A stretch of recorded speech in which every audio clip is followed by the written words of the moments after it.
Welcome to the Viking Age podcast, the official podcast of the vikingage.com. We do this every Monday and Thursday night at 6:15 p.m. Central Time, right here on the Viking Age YouTube channel. If you have not done so yet, make sure you hit the subscribe button, ring the bell, all those cool things, because if you do mainly subscribe, you get a chance at winning a Justin Jefferson jersey.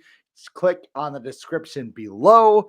All the rules are there. You can find out how to do it, and you might have a fresh purple number 18 jersey, and I know you'll just look great in.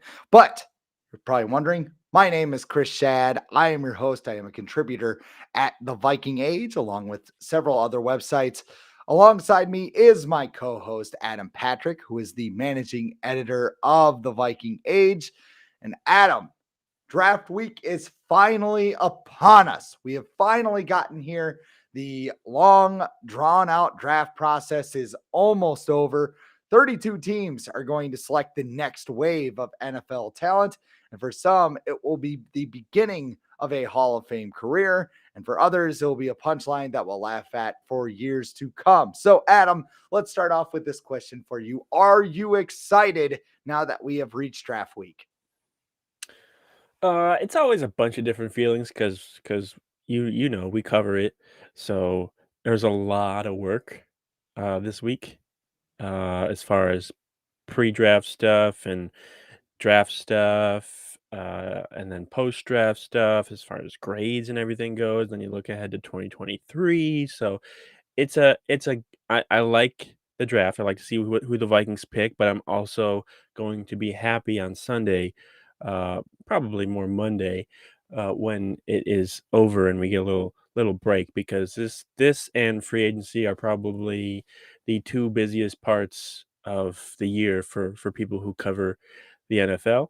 But at the same time, I'm not sad because I get paid to cover it, and so do you. So it's not a bad gig. But yeah, I'm excited. I'm just excited to see because there's so much uncertainty, I feel like, surrounding this draft. Not just the Vikings pick, but even the number one overall pick. People still don't know who the Jaguars are going to select, and people don't know when the first quarterback is going to come off the board, or how far some player is going to drop. Like this draft class, people think they have an idea, but then we see something today where like the Jets are interested in Jermaine Johnson at number 4 possibly, and it's like, wow, okay. So like I'm expecting a lot of things to happen in this draft. So I think it's going to be one of the more exciting ones. I'm not so sure how many good players it'll produce, but it'll be probably entertaining, and plus it's from Vegas, so some stuff's probably going to happen out in Vegas. Some draft pick is going to get selected and instantly ruin their career in the same night. It's going to be pretty fun to watch, I think. It's a I don't good know chance. if the gas mask bomb didn't The face mask, yeah. get yeah, the or face mask or gas mask or whatever. I actually was distracted. I was trying to tweet out the link for the Yeah. Viking Age podcast, and my tweet deck was going insane. So I'm literally just talking in circles right now. But let's get on to our first topic, shall we? Because I think this Vegas draft, everybody wants to know, what is Kwesi Adofo-Mensah going to do in Yeah. his first draft as Vikings general manager? And Adam, to predict the future, we must appreciate the past. And somebody has already done that for us. His name is Felix Zurich, who is someone on Twitter. I'm assuming he belongs to Elon Musk now. Yeah, not really sure who he is, but he created a chart that revealed the draft history of NFL general managers from 2017 to 2021. Now, he excluded quarterbacks and special teamers, but the chart is based off average age and average relative athletic score. So, for those of you at home who may not be familiar with it, there's a site called MathBomb, or I think that might be the Twitter handle, but Yeah. I they think so. look at all the composite workouts and they give them a score. And if you score 10, you're a great athlete. If you score 0, well, you're probably just like me. Um, what we found out was that Rick Spielman took the oldest players with the lowest relative athletic score. So Vikings average RAS was below 7, but the average age was about 22 and a half. So let's start off here. Are you surprised by the findings by Elon Musk's Twitter bot here? Uh, I don't think so. I think Rick Spielman liked guys from big schools who were established, who had experience, uh, starting, and he wasn't.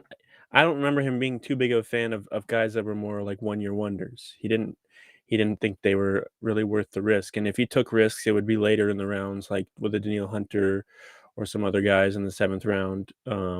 But with those early round picks, he tended to go with guys that were, I guess, veteran college players, if you can call them that.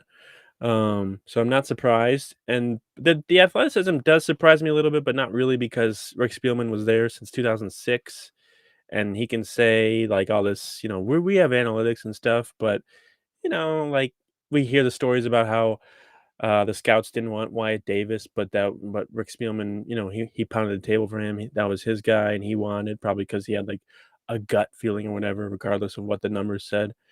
So this doesn't surprise me.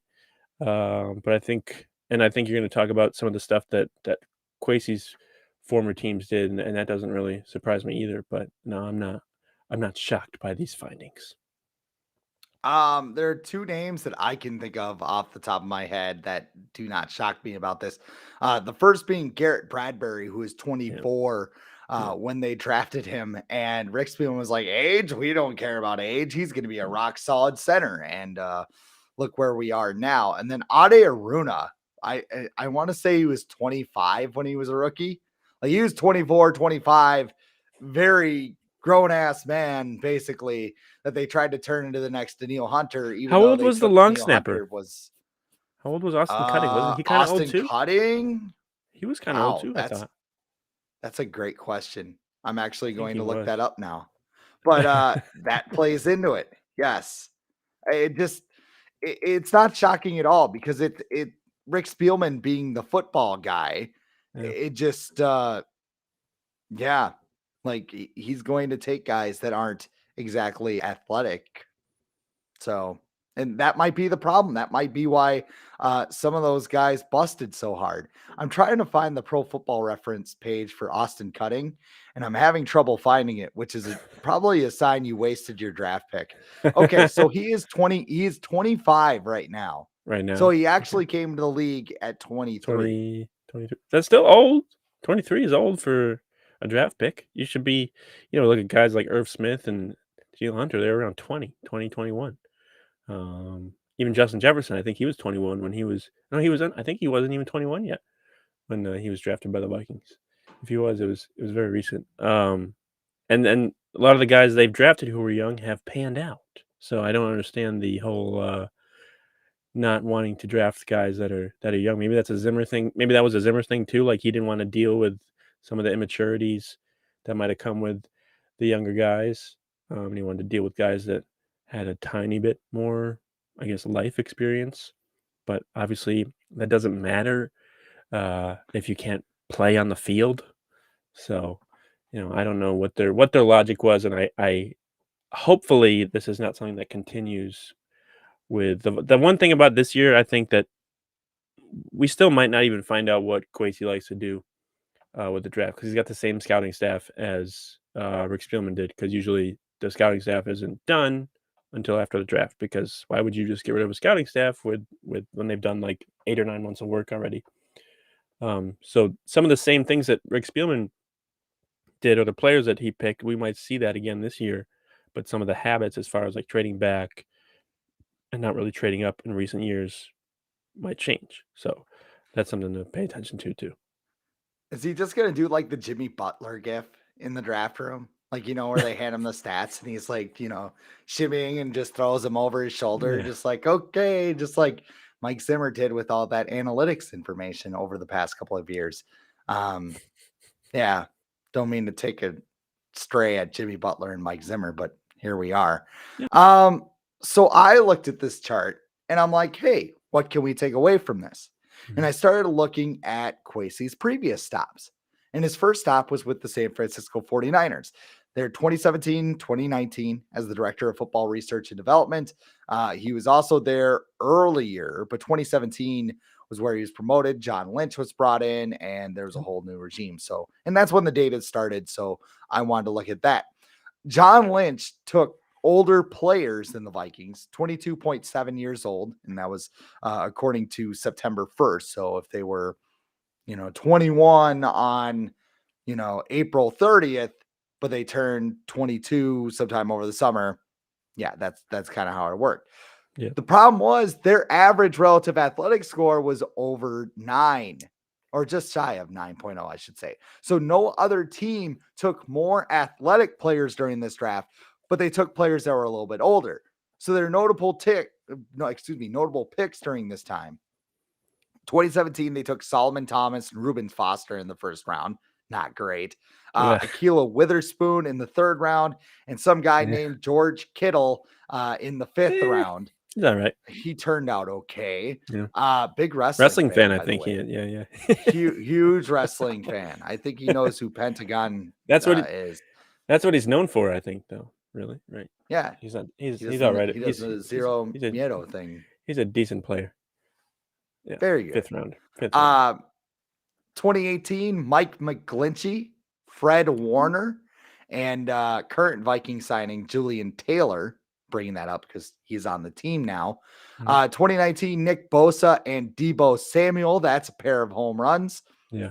And so he goes to Cleveland, where Kwesi is the vice president of football operations from 2020 to 2021. Andrew Berry was the general manager there, and the Browns took players with a higher than average relative athletic score, but they took younger players. Now you're asking yourself, how young are they? Younger than anybody by a mile, like just over 21 years old. I believe 21.6 was the number on the chart. So notable draft picks during this time in 2 years in Cleveland. 2020, they took Jedrick Willis Jr. They took Harrison Bryant.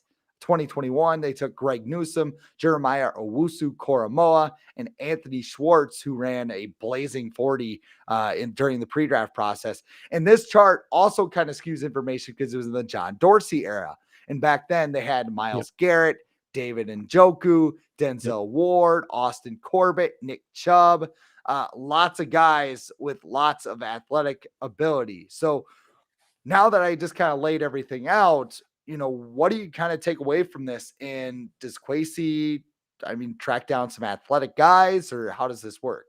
Yeah, I think so. I think we talked about how Spielman probably preferred experience over like a pure athletic specimen, and I feel like Kwesi's going to take the exact opposite approach, where if a guy just like jumps off the testing sheet or whatever as just this great athlete, he's going to be more interested in him than some guy who started 40 games in his college career. Not to say that that experience in college isn't as valuable, but he might look at a guy like a Jermaine Johnson or like a what's Thibodeau. He was a starter for multiple years, but there's been some guys that have come along within the last year. But he's gonna be more willing, I feel like, to take a chance even with an early round pick on a guy who has a high relative athletic score compared to what Spielman was doing. And it sounds like I feel like he's probably going to stick with the go for the younger guys as well approach. He could take a chance on maybe somebody who's a little older, 20, 23 around that. But I don't think he's not gonna be adding any Garrett Bradburys, who are who are a step away from the senior citizen home when they get drafted by Kwesi. I think he's gonna look, the Vikings have a young coach and a young GM, so why are they gonna draft guys that are, like, 5 years younger than him? They they want these guys to be around longer. They know if they're younger, their careers might last longer, and they might have a better opportunity to stay with the Vikings for longer, so might as well draft guys as young as possible. But, yeah, the athleticism, I think, is gonna be favored more than it has in the past. So we will have to see what they do. And I think part of the reason that Rick went after these guys that were a little bit older, maybe a little less athletic, but he figured he could play him right away. And Yep. Yep. in the whole, hey, let's make the playoffs, let's go push for the 7 seed or whatever. Like, they wanted guys that could just throw into the lineup and whatever, and it backfired because they weren't athletic enough to Nope. overcome and be above average players. And right now we have a slightly, I'll say it, below average team that they're hoping Kevin O'Connell can just be the missing piece and elevate everyone. So I look at this and it makes sense that Derek Stingley Jr. would be mocked to the Vikings Yeah. because I looked into him. He's going to turn 21 in June, so he is super young. His relative athletic score was 8.98. So, I mean, everybody's mocking him. Everybody's kind of looking at that. I wonder if they kind of got this information and that's part of the deal rather than, somebody like me doing a mock draft. The Vikings need a corner. Let's give them a corner. The Vikings need this. Let's give them this. If Derek Stingley Jr. is there at 12, do you think he's the pick or do you think they go somewhere else? I don't think he's making it to 12. I've Neither seen do I. him go as high as 3 recently, so I don't think Mm-hmm. he's coming anywhere close to 12. If the Vikings want him that bad, they're gonna have to trade up for him, and I don't think they're gonna do that. But I guess if he's there, yeah, they would take him because, not only is he a good corner, potential to be great, his old, defensive coordinator is now the defensive backs coach for the Vikings, and Patrick Peterson, former LSU guy, is also there. His former teammate Justin Jefferson is also there. So there's a lot of connections between the Vikings and Derek Stingley Jr. But like I said, I don't think he's going to be uh, on the board by 12. If he is, something went wrong. Yeah, I think few teams are going to know Derek Stingley Jr.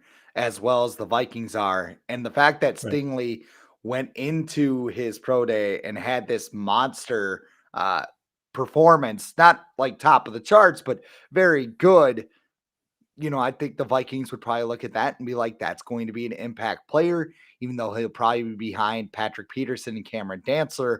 You can move him along and eventually he takes over. Since we're on that trajectory, we might as well move on to our next topic of the day, which is predicting the first 3 picks of the Vikings 2022 draft. How did I do this? With a very scientific method, the Pro Football Focus mock draft simulator, which I went in here and I was just like, I want to stay away from the people because there are certain people that see how it goes. It's like when you're playing a Madden franchise and it starts not going that well. So, like, you buy Madden and you throw up the franchise, and then you go down a couple and you're like, man, Garrett Bradbury doesn't really progress like I thought he would. So you start over your franchise and the first thing you do is trade Garrett Bradbury or whatever. Like, it's like Jalen Petrie gets me an A. I'm going to draft Jalen Petrie in the 2nd round. Everybody knows the algorithm. Everybody knows what they're looking at. Yeah. So I don't know how you did this, but I'm going to let you go first because I have my guys. And if you mention one of my guys, I'll just kind of piggyback off of yours. I don't think I picked anyone that you picked. I might have for the third pick, but in the first round, I went with Trent McDuffie. It could be, the Washington corner. Can be at 12. Could be later.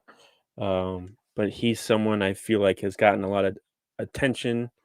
I've heard that the Vikings like him a lot. He has let's I looked this up when you sent me this stuff earlier, but his relative athletic score is a 9.49, which is pretty good. And he's under 22 years old, so this fits the criteria of the Vikings. And I don't even look at this pick as getting McDuffie to make an immediate impact for the Vikings this year because they re-signed Patrick Peterson, they re-signed not re-signed, but they have Cameron Dantzler, they signed Chandon Sullivan, so they're kind of set at the top 3. McDuffie could make an impact as a rookie, but I think the plan probably for him would be to more step in 2023 or 2024 because cornerback is probably one of the hardest, if not the hardest, position to transition to from college to the pros because there's just so many different rules and things that you can do in college that you can't do in the NFL. So I would look at this pick as more of like a planning for the future, because Patrick Peterson, there's a good chance he could be gone next year. Chandon Sullivan, I think he only signed a 1-year deal. And, the size of McDuffie, I think he's under 6 feet and he's under 200 pounds. He fits the mold of a slot corner, but at Washington, he played the majority of his snaps on the outside. So he's got the talent to probably do both. But I would go with Trent McDuffie because I feel like Ahmad Gardner is going to be gone. Sauce Gardner, I'm sorry. Why did I call him by the name his mom probably calls him? And Derek Stingley, I think, is going to be off the board too. So I think if the Vikings want a corner and Kyle Hamilton's not there, I think they'll go with Trent McDuffie out of Washington. Yeah, it's going to be interesting to see who falls because I feel like one of the big names is going to fall to 12 and you're going to be like, he's still there. And then it'll be really interesting, like a player like McDuffie, who I'll talk a little bit about later.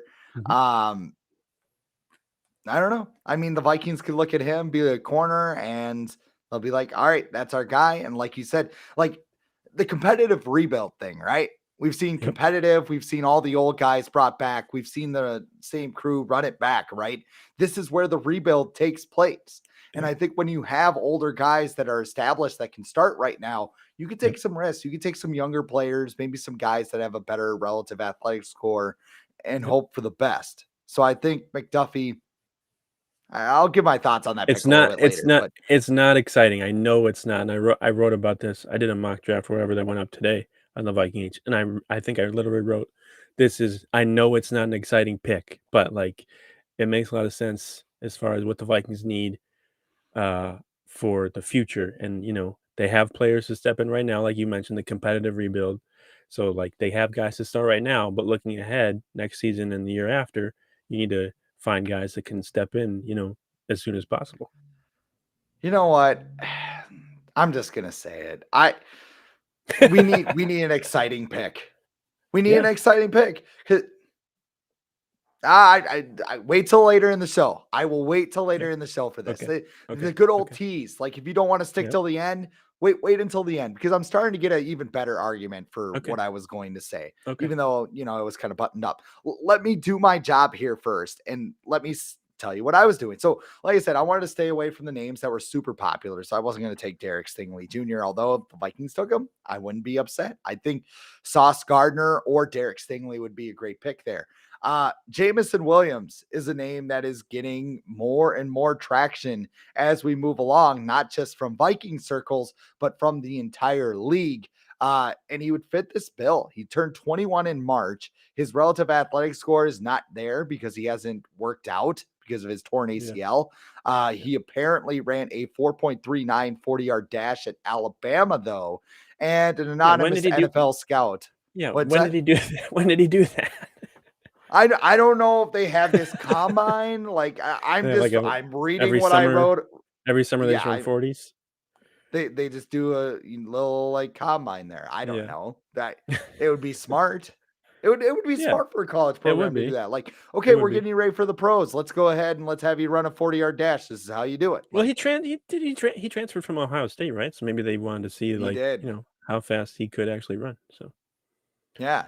So anonymous NFL scout, you got to love that right now, said he has speed similar to Tyreek Hill. And it's just kind of like, there's some video I saw. It was like this guy just like watching like all the NFL YouTube videos. He's like, got to use him like Debo. He's got Tyreek Hill ceiling. Anybody fast is just automatically going to be compared to Tyreek Hill. He could be Troy Williamson for all we know. And the ball could just clang off his hands the second he gets here. He's not, because I've watched him play. And he's really good. But Troy Williamson was good in college too. Yeah, Darius Hayward-Bay. That was another one. It just anyone the Raiders. Yeah, okay, man. But here's another name that I'm just gonna throw out. It's George Karlaftis, which, like you said, that is not going to be an exciting pick. I think everybody would just kind of go, oh, okay, whatever. He's got the 9.21 relative athletic score. He turned 21 back on April 3rd. So happy belated birthday there if you're watching this, George. He could be a solid 3-4 end. Got a lot of power moves. Not sexy. I wouldn't hate it, but because he was there and I was using a draft simulator, Jamison Williams. I think if Jamison Williams is there, he's the pick. But I think somebody's going to trade up because I think people are smitten with that speed, and they're doing the same thing. And they're like, hey, use them like Debo, use them like Tyreek, which What yeah. would your expectations be for him as a rookie? Would you even have any because of his injury, or would you just is this more of a 2023 pick? I would hope that he's ready by late November? October, earlier November. Yeah. Like if he's ready by October, because what? So he tore his ACL mid-January, right? So you say during 9 the months game. probably. Yeah, I mean I wouldn't rush him. October, If he's got November. it's his first year, I wouldn't even I wouldn't even mind if they were like, let's just sit him and let him get healthy for the whole season. I wouldn't care.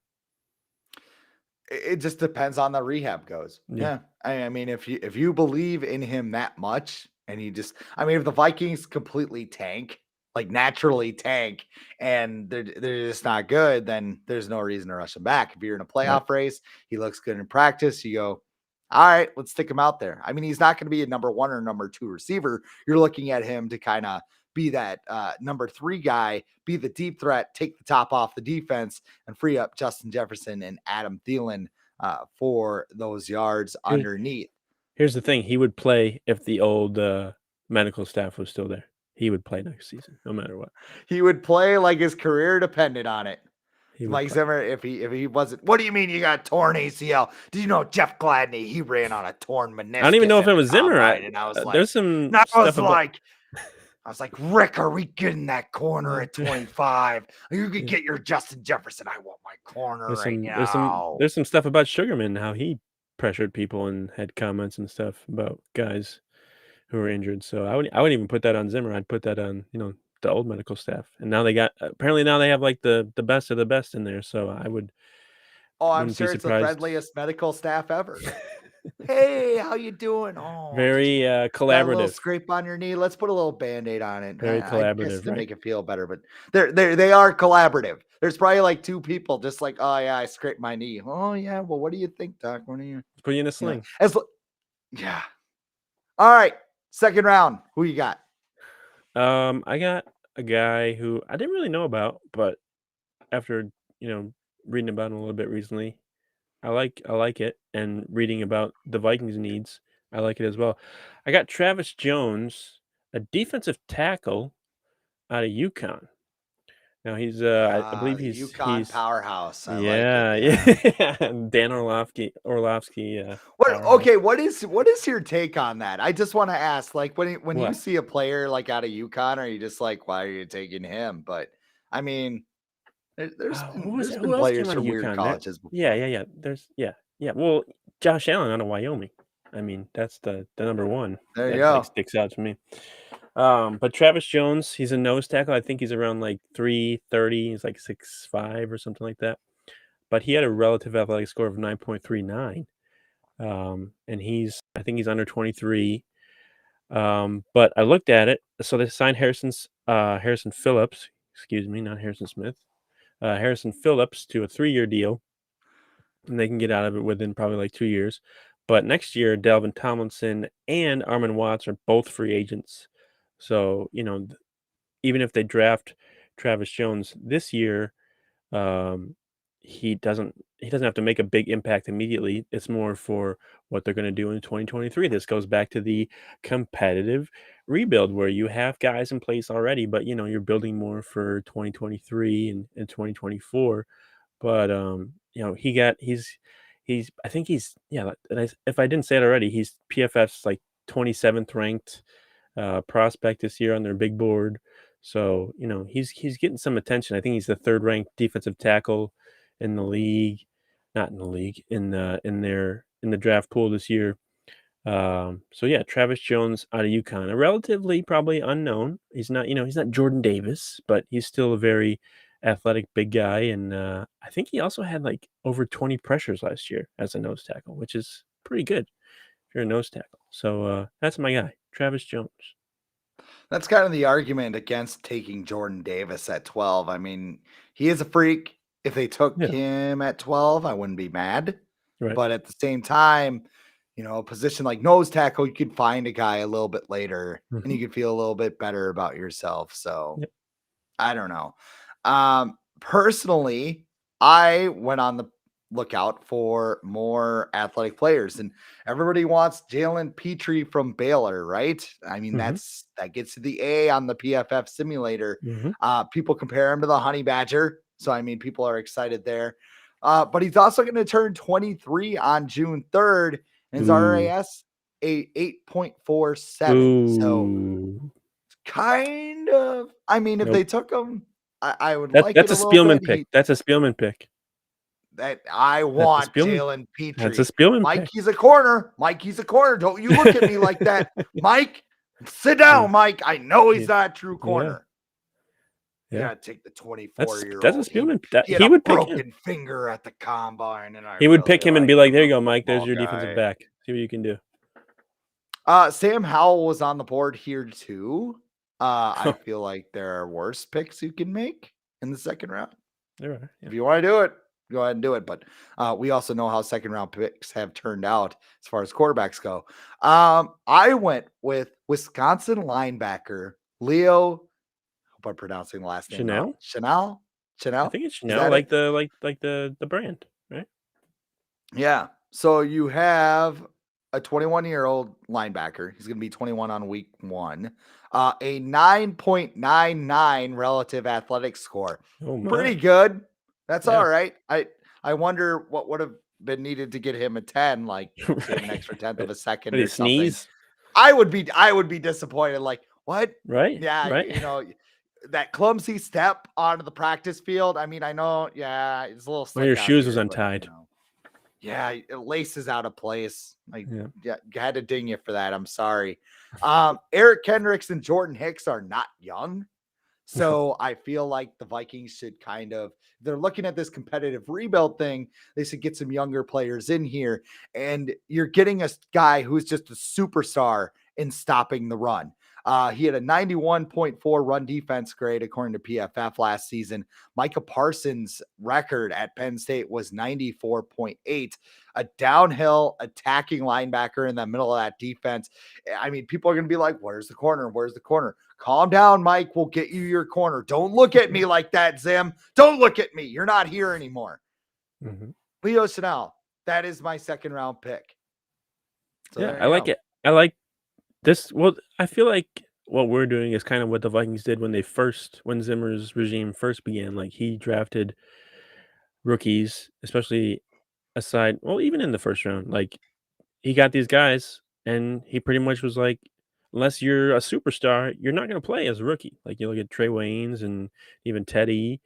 Like this is the year to learn. You're going to sit back and learn, and if we need you to play, then you can play. But this is the year to learn, and then next year we'll see how you are. And I think this is the approach that the Vikings need to go back to, because the last few years of drafting guys and just throwing them into the fire has not really done them any favors, aside from Justin Jefferson. But he is a superstar, and he is And he had to wait 2 rare. weeks to even play. Yeah, right. So like, but you look at guys like Cameron Dantzler, and I know he's had good PFF grades and stuff, but that didn't really matter when they played the Lions, and you didn't know where the goal line was. Um, so I think it's nice that we're taking this approach. Hopefully, the Vikings do the same approach, where you're drafting guys not necessarily to play as rookies, but to just develop and hopefully become starters within a year or two. So I like what we're doing so far. The third round.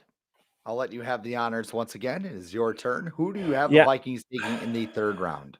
this guy was on the board like every time I did a mock draft simulation in the third round, and the Vikings have been. I think they've met with him twice this offseason, and I think Doogie's been talking about how the Vikings are very interested in him. It is Cole Strange out of Chattanooga, the guard, small school Chattanooga. Now, we talk about relative athletic scores. He had a relative athletic score of 9.95. Now, he is a little on the older side. I believe he is around 23 and a half, but maybe they view it differently because of his athletic score. Maybe they're willing to give him a shot. But He started most of his career at left guard in Chattanooga. Really good run blocker, and he was a good pass blocker at Chattanooga. But obviously, there's going to be better competition in the NFL, so that's something he probably needs to work on. But he also started, I think, some games at left tackle and one at center, so he's got versatility.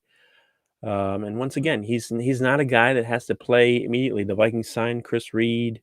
They got Ezra Cleveland. So this is a guy you can bring in who has a lot of upside, and you can have him sit and learn and get better. So that's we know the Vikings need better offensive linemen, especially on the interior. So that's who I'm going to go with, Mr. Cole Strange. And that's one of the best names in the draft this year too, by the way. Cole Strange. Come on. The only knock I have on him is that he doesn't have his doctorate. Right. If he did, maybe he'd be a first-round pick. But Strange was one of the names that I had on there. I agree with you that if he was a little bit younger, maybe he's up the board a little bit. But I mean, Right. I think this regime will look at his RAS and go, yeah, we'll go in and take that. We'll take that risk because maybe you can plug him in right away and you can do that. I will counter that Garrett Bradbury was a 9.91 RAS coming out of North Carolina State, and that did not go so well. But he started immediately though, so that's something where maybe the Vikings don't have to. Yeah, the Vikings don't have to do that with Strange. Maybe they do, maybe they don't. But I think it just matters if they're comfortable with what they have. If they like what they have at the guard position, maybe they'll take a guy with a little bit more upside that's younger. But if they're not exactly comfortable, Cole Strange, I feel like both guard spots would be up for grabs in that situation where they could also like him as a center. Might have to wonder if he's got his job. Yeah, they could do that too. That's a good point. He could probably work out as a center. That's actually where I went with this pick. So I went in, and the three guys that I looked at were Cole Strange, Cam Jurgens, and Donovan West. Cam Jurgens, a possibility. He's going to be 23 in August, but like you mentioned, I feel like the Vikings will take a chance on a guy with a high relative athletic score that might be a little bit older. He also makes his own beef jerky, which that is I mean, in Minnesota on the same level of we love beef jerky. I mean, is beef jerky big in California? I feel like it wouldn't be. If you could put it on a taco, maybe, but no. A beef jerky taco. California is really big, so like just to say California too is like, are you talking Northern California, Southern California, Central? Because it's big, like different climates even. Northern California, there's probably some woods, and they'd probably down some beef jerky. But down in San Diego where you are, I don't think so. No. That's almost like Pat Elflein, like working with concrete in the summer. Like this guy's gonna be good. He like concrete. It's like, and he was good to start, but just kind of went pear-shaped. Who was the draft pick? Oh, Drew Samia. I think I remember seeing videos of Drew Samia like pushing cars or dragging cars with chains on them and stuff. Like that's really gonna help you, man. When you're getting steamrolled by DeForest Buckner. Or don't know where to go, period. Like, which way does this play go? I can pull a truck. Yeah. I could drag Dalvin Cook to the finish line. Why don't you pull that truck or the right goal on line out if of I here? want to. Yeah. Take that truck and leave. Donovan West is another one. He won't turn 21 until May. His relative athletic score, though, was a 7.01. I looked at all three of those guys and been like, Vikings probably look at any of those guys and be like, yeah, we'll take a shot. I mean, the thing about West, when the guy's 20 like he is, like you could draft him and just be like, all right. Like if Kevin O'Connell is so dead set on giving Garrett Bradbury one last chance, which by the way, there is a report saying that they will not pick up his fifth-year option. You're lying, Kevin. You're lying. So here's my prediction for the third round, and it's not a prospect. I think the Vikings are going to trade down, especially in this scenario. You got three guys on the board. I think they like Strange more than the others. So I think I'd lean towards you.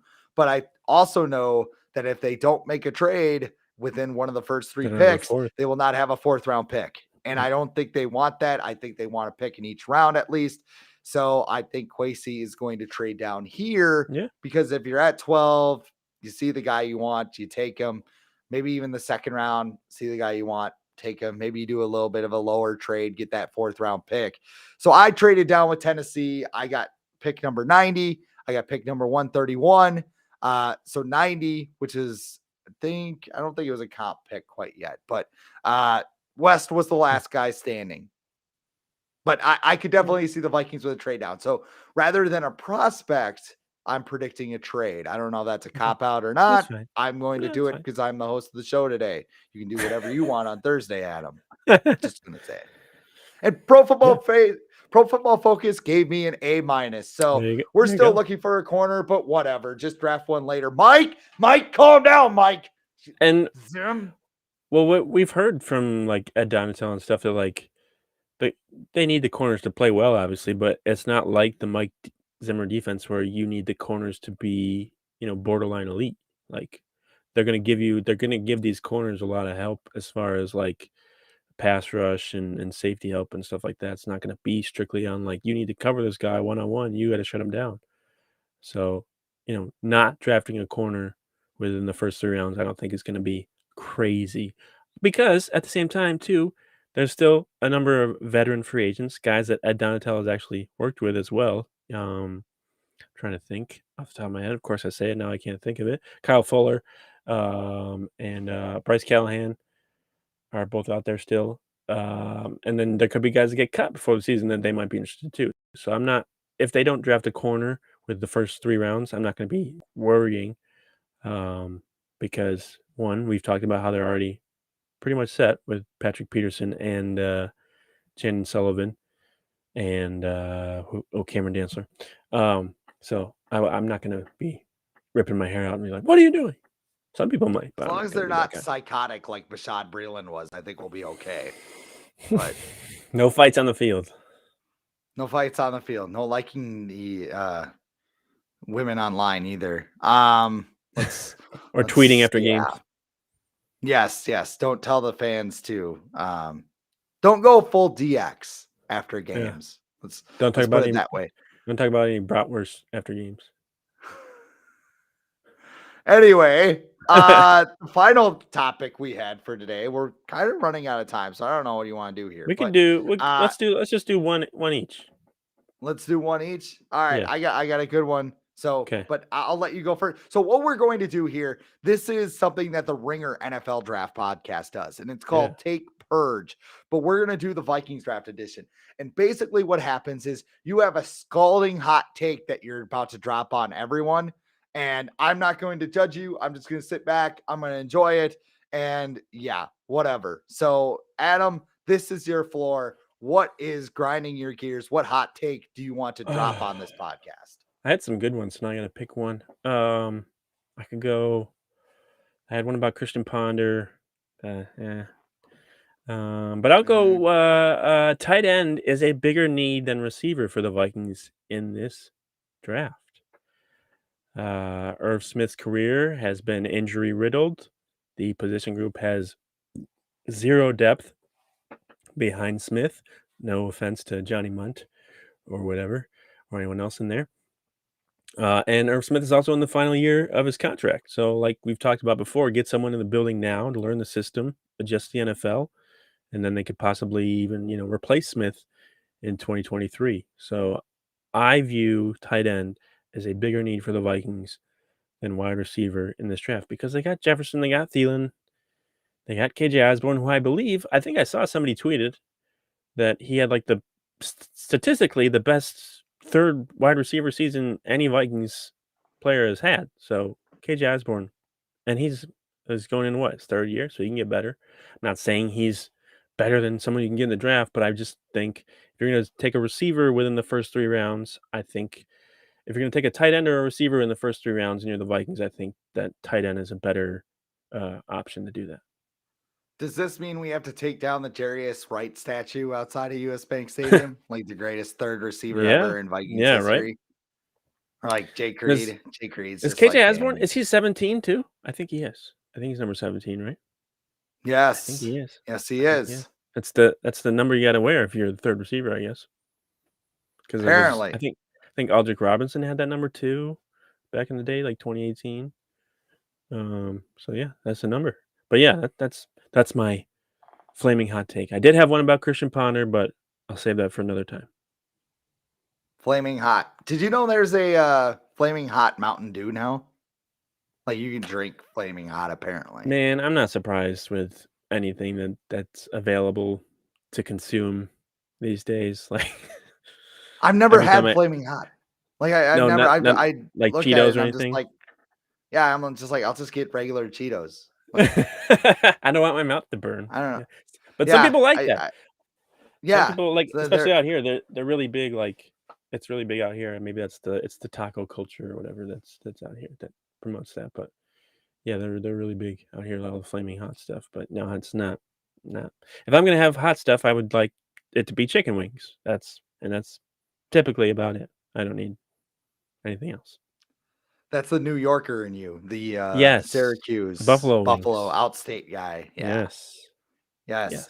I here's my take. I will say it here because you talked about Trent McDuffie. I do not want him. I do not want a 5'11", 193-pound cornerback. I think that cornerback is a need, but Mhm. like you just said, you could get one wherever you want. You can go to Mhm. the free agent Yeah, market. You could sign a guy for $2 million. Chances are he's not going to be a complete ridiculous psychopath like Bashad Breeland was. And here's the other thing, too. This offseason, there's been some splash moves. I mean, Zadarius Smith, exciting, fun, yeah, right? yeah. But outside of that, what is there that really gets me going like, yes, Vikings football, let's go? I haven't seen anything yet. And maybe, there's some Kirk stands out there like, you're not excited we re-signed Kirk Extension. Cousins. Yeah, we gave him an extension. What more do you want? What more does he got to do? We got Kevin O'Connell. We got Give everything. Thielen a pay raise. Give, give Thielen a pay raise. Like, Oh, sorry, he took a cut, honestly, the pay cut. yeah, I cut his cap number. It's technically a pay cut. Give me something to be excited about. Give me something to cheer about. I don't care if I Mhm. come back in 4 years and it's like Laquan Treadwell. Go watch the Yeah, video because that reaction is hilarious. Give me something that on draft night that I go, yes, Kwesi yeah, did it. Kwesi's doing his thing. He's doing the analytics thing, trading up, hacking the draft, all that stuff. Take Jameson Williams. Take Chris Olave. Take, Derek Stingley. I would be excited about that. Trent McDuffie's just kind of and I don't know if it's because he played in Washington or what. I mean, Thor Nystrom dubbed his style of McDuffie Island, but he was playing yeah. He zone the likes him a entire lot. time in Washington. So Yeah. I don't know, man. I mean, if they do it, whatever, I'll support it. It'll probably be one of those half-hearted, like Orange Cassidy thumbs up. But yeah, that's my hot take. Stay away from Trent McDuffie because give me an exciting pick. Give me something sexy. Let's go. You need something exciting. By the way, Antoine Winfield, 5'9", 180 pounds. Um, so The senior or junior? senior. Senior. Okay. I wasn't sure if you were So talking senior or junior. Like the guy they should have been my old that should have been my old take, but we don't oh, that really they have passed time for that now. on Antoine Winfield in what 2020? Yeah, 2020. Yeah, when the entire state of Minnesota is like, that Instead of guy's Glad, good. No, they we're got gonna Glad. take Yeah, Jeff Gladden. He's got the torn meniscus and he's running yeah, on it. He's a Zimmer guy. He's played yeah, corners 4 year starter in yeah, college. yeah, yeah. And on that note, that is time for the Viking Age podcast. Once again, subscribe, get your chance to win a Justin Jefferson jersey. All the details are down in the description. For Adam Patrick, I am Chris Schad. We're signing off until Thursday, draft night, where we will talk after all the carnage has happened. Thanks for listening. Talk to you later.